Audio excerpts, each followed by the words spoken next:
Hello and welcome to Business Writing. Paul Danos is the Dean of the Tuck School of Business at Dartmouth College. With his tenure beginning in 1995 and ending in 2015, he is the longest-serving dean at one of the top US business schools. He argues that on the research side, the faculties at the best business schools are working on cutting-edge ideas on how to improve business, and that improving business has a massive social impact. But in a world of instant communication and tweets, he sees an important lesson for business leadership. One downside of new written media is that people don't take the time to really structure their thoughts into paragraphs and sentences and communicate. Danos thinks you can have a tremendous advantage in business if you take the time to write coherent messages. He says people really stand out if they are articulate, if they can actually write sentences and get them presented properly. By the end of this session, you will understand the communication process, the advantages and disadvantages of the written medium, the importance of email, and how to design the perfect business email. In the current environment, the words we write are the key to communication. Of course, it is to convey meaning in an accurate and concise a manner as possible. Of course, the objective is to convey meaning as accurately and concisely as possible. People don't read business memoranda for the pleasure of reading. They do so in order to receive instructions or information upon which they take decisions and actions. Therefore, highly literary prose is not recommended in business writing. Overly formal prose may also be counterproductive by seeming standoffish or simply wordy. A style of writing that is too informal can also convey an unintended message, namely that the subject matter is not serious or not taken seriously by the sender. A straightforward, courteous tone is usually the best choice, but it may not come naturally without practice. So, let's dive in deeper. The basic process of communication begins when a fact or idea is observed by one person. That person, the sender, may decide to translate the observation into a message and then transmit the message through some communication medium to another person, the receiver. The receiver then must interpret the message and provide feedback to the sender, indicating that the message has been understood and the appropriate action taken. Herta A. Murphy observed in Effective Business Communications that good communication should be complete, concise, clear, concrete, correct, considerate, and courteous.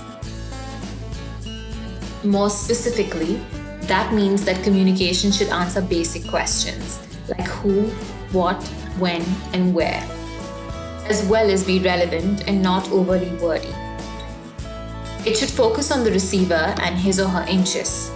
It needs to contain specific facts and figures and active verbs. It should use a conversational tone for readability and that interpersonal connect. It should be tactful and good-natured. It must include examples and visual aids when needed. It needs to be accurate and non-discriminatory. Unclear, inaccurate, or inconsiderate business communication can waste valuable time, alienate employees or customers, and destroy goodwill. More specifically, this means that communication should answer basic questions like who, what, when, and where. It also has to be relevant and not overly wordy. It should focus on the receiver and his or her interests. It needs to contain specific facts and figures and active verbs. It should use a conversational tone for readability and that interpersonal connect. It should be tactful and good-natured. It must include examples and visual aids when needed. It needs to be accurate and non-discriminatory. Unclear, inaccurate, or inconsiderate business communication can waste valuable time, alienate employees or customers, and destroy goodwill toward the management or the overall business. So what are the advantages of written communication? One advantage to using written forms of communication is that written messages do not have to be delivered on the spur of the moment.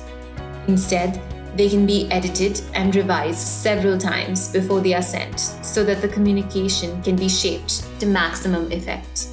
Another advantage is that written communication provides a permanent record of the messages and can be saved for later study. Since they are permanent, written forms of communication also enable recipients to take more time in reviewing the message and providing appropriate feedback. For these reasons, written forms of communication are often considered more appropriate for complex business messages that include important facts and figures. Other benefits commonly associated with good writing skills include increased customer and client satisfaction, improved inter-organizational efficiency, and enhanced brand image in the community and industry. However, there are also many potential pitfalls associated with written communication. For instance, unlike oral communication, wherein impressions and reactions are exchanged instantly, the sender of written communication does not generally receive immediate feedback to his or her message. This can be a source of frustration and uncertainty in business situations, in which a swift response is desired. In addition, written messages often take more time to compose, both because of their information-packed nature and the difficulty that many individuals have in composing such correspondence. However, we have to take a proactive stance in addressing the latter issue. Mindful of the large number of employees who find writing challenging, this program will give you an insight into business writing and email writing skills. As seen in this table, the number of emails sent daily are much higher than on social media. The average number of counts is 64.8% as compared to 0.08% on Facebook and Twitter. Email marketing was the most effective channel for customer retention, leading social network marketing by almost 20%. We plan everything: holidays, travels, and proposals. Ever thought of planning an email? Here's how we can go about that. Let's get our basics right. We need to consider the purpose and structure of our emails, who we're addressing it to, who is copied, the salutation, and the signature. We must spend time planning the subject, body, and attachments. Is the intention of your email creating awareness or providing a comment? Are you requesting for information?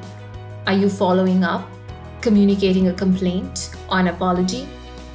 Once you know the purpose of the email, it will be simpler to draft the rest of it. Your written communication needs to have a strong foundation upon which to build the structure.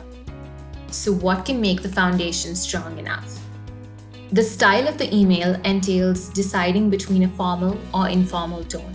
Some ways to ensure grammatical accuracy are using spell checks, grammar correct, Grammarly tools, and Spinbot. Choose your words wisely. They should be kind and polite. Use idioms or jargon with care only when you must. We need to ensure that it is correctly understood, else it can backfire with readers who are not equally qualified or are from different cultural backgrounds. It's better to avoid them when we are not sure. Excessive technical jargon can confuse your readers. There are many kinds of sentences. The first is assertive or declarative, where the message is given for instruction. No questions are asked and sentences end with a full stop. Sometimes we need to use interrogative language. Ensure a lot of courtesy, as it may be taken as an order or be found too demanding. For example, "Dear Alex, send the report ASAP," lacks courtesy and professionalism. We should also use complimentary sentences such as "Thank you for your email" or "Thank you for the quick response." Use punctuation marks correctly, as it changes the meaning of the sentence. In this example, using the comma is imperative. Proper use of grammar and punctuation gives a lot of clarity. Ensure that you proofread for any errors. We need to review what we have written, not what we have thought. Choose typefaces that are easy to read and make sure that the font size is consistent across the email for neat presentation. Using active voice makes our messaging simpler to comprehend. The subject does the action in an active voice. For example, the cat ate the mouse. In a passive voice, the subject receives the action. That is, the mouse was eaten by the cat. The sentence, "the rock was thrown by the boy," lists the parts of speech as object, verb, and then subject, which means it's passive. Luckily for us, we know the formula for an active sentence is subject, verb, and then object. All that needs to be done is a bit of word scrambling to get them in the right order. So the passive, "the rock was thrown by the boy," becomes the active, "the boy threw the rock." Doesn't that sound so much better? You might also notice that changing the sentence to be active also includes a few benefits for the writer. It requires fewer words, making writing more concise and efficient, and creates a faster moving narrative, which makes it easier and engaging. It also cleans up the sentence and helps prevent grammatical mistakes. Using an active voice is a win-win for everyone. Try it for yourself and reveal the delight you and your readers will enjoy. For any form of writing to be effective, you must identify your target audience. Who is the one who should respond or take the action? CC stands for carbon copy. They are the people that need to be informed about the activity, but do not have to reply or take any action. BCC stands for blind carbon copy. When you add recipients under BCC, the recipient in two cannot see these recipients of the email. So when your superior asks to be added in BCC, it means your customer or reader will not know that you have also copied your boss, but your boss will be able to check the email and keep a record of it. You have better chances with the client opening the email if you add an interesting and on-point subject line. Never leave the subject line blank. The subject should make it obvious why you're writing to your audience and encapsulate the objective or content of your message. Limit the number of characters in your subject line. You could use qualifiers such as FYI, urgent, action required, or reminder to impress upon your audience the importance of your email.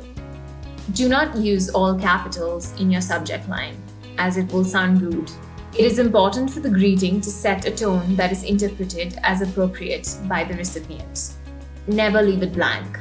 Avoid using sir or ma'am. Do not write whomsoever it may concern. Personalize your salutation with care and attention. Look for doctor, captain, and similar designations as people earn these titles over time. They will appreciate being addressed so. While choosing the words, be kind and polite. Keep the message focused. Do not write long, complicated sentences. Instead, break them into headers and pointers so that they can be easily understood. Use paragraphs and format wisely.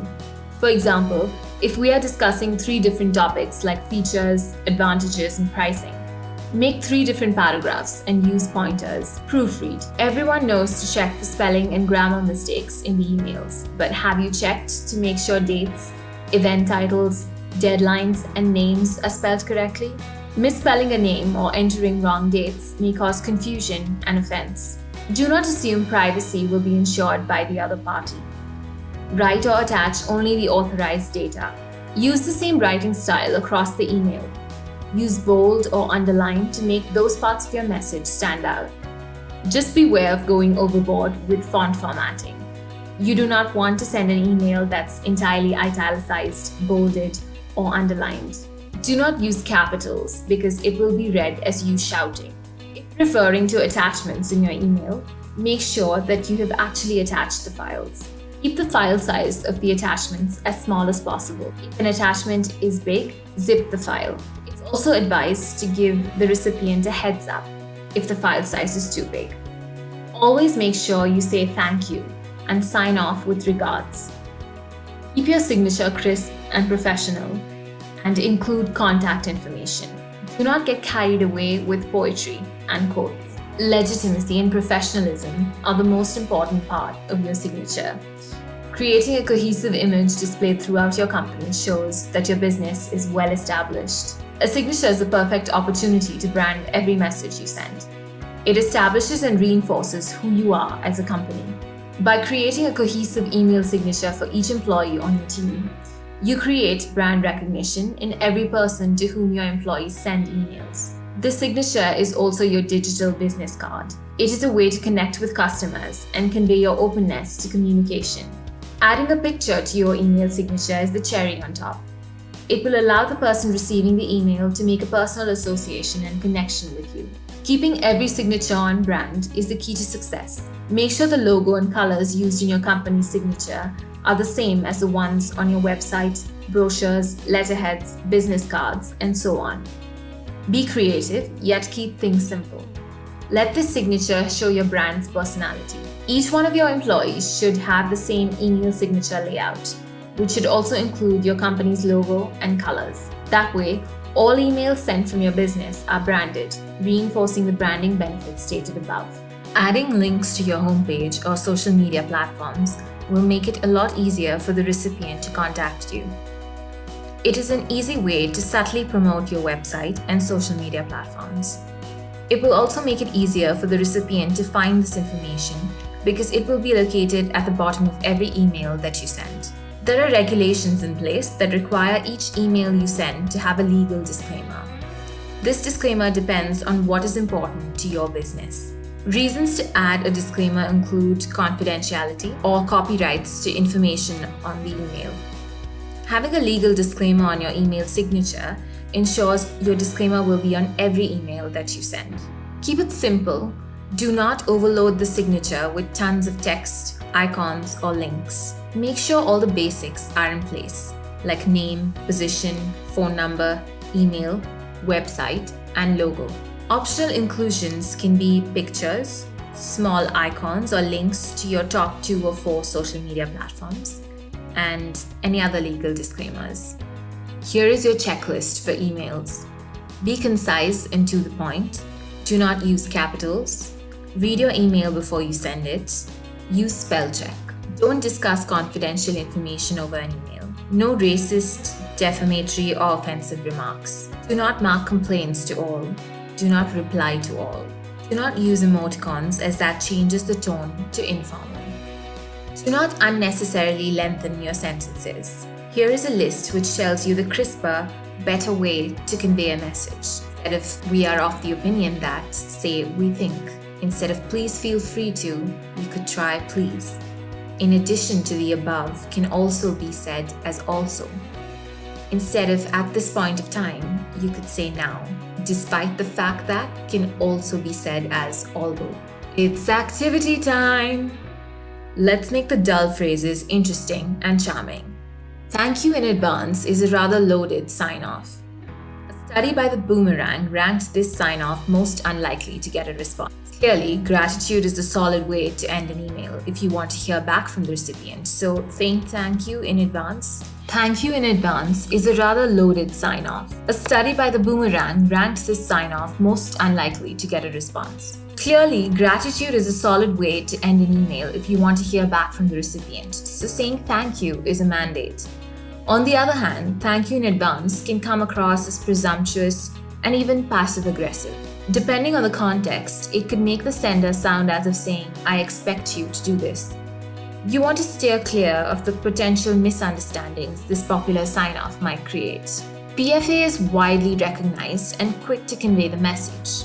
But let's make PFA more creative. You could try the following alternatives. I've attached X item. Please have a look at the attached file. Please refer to the attached item for more details, or you'll find the attachment below. Let me know if you have any questions about the attachment. The requested document is attached to this email, or the attached item includes XXX. When you review the attached item, you will see, for reference, I've appended, please see the enclosed or added resource to this email. The enclosed document shows, or enclosed is X. We use this one a lot. In fact, it's so pervasive that most of us skim right past it as we're reading our incoming emails. It is accepted as polite, but few people get outright annoyed by it as well. There are options if you'd like to change things up. There is nothing incorrect with this one, but it is too old-fashioned and monotone. We all forget to reply to important emails from time to time. or get caught up with work and therefore are unable to reply. But calling attention to your mistake only makes things worse. Nobody likes this one because sometimes it can imply you'd better write back to me. Just a tip, use call to action. So here is your first assignment. If you want to hear back from your recipient, tell them what you want them to do. For example, could you please let me know by September 13th if you'll be able to attend? So write to us all the tools, tips, and strategies to write effective business emails. You can use pictures, graphics, videos, slides, or any form that you see fit. The best article will get plus 25 points and will be published and uploaded in Goodreads. Before we end, do not forget to read 2 very informative case studies of Tim Glover and David McCombie in this module. Thank you so much for your time. Keep learning and growing. All the best.